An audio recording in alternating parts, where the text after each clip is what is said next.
İnsan bilmir ne eylesin, derdini kime söylesin. Aziz dostum aç kalbini, olma bu yolda berkarar. İnsan bilmir ne eylesin, derdini kime söylesin. Aziz dostum aç kalbini, olma bu yolda berkarar. İnanla uzat elini, yalvarıp çağır Mesih.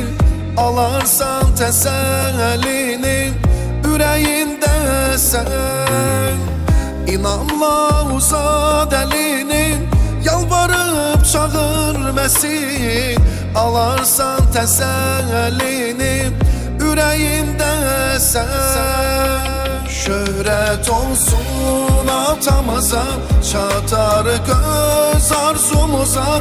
Çünkü bize nur gönderdi güzel Tanrım.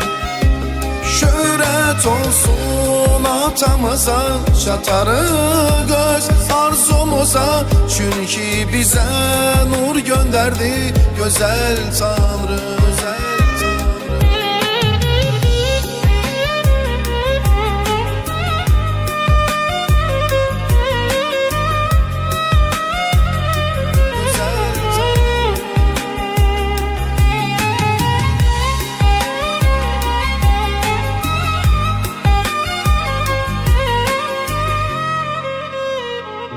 Güzel Tanrım. Şüphelerin kenara, iradenle gel yanına. Seni eder öz evladı, basar ata tek bağrına.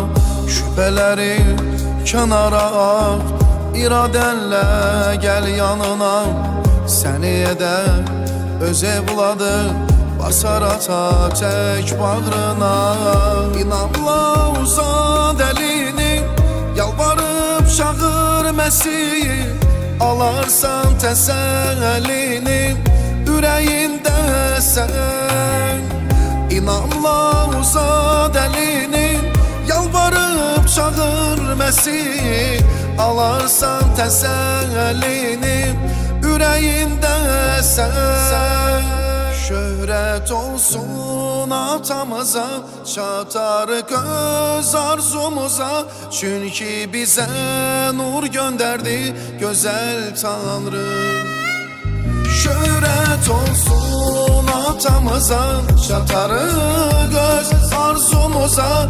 Çünkü bize nur gönderdi güzel Tanrım.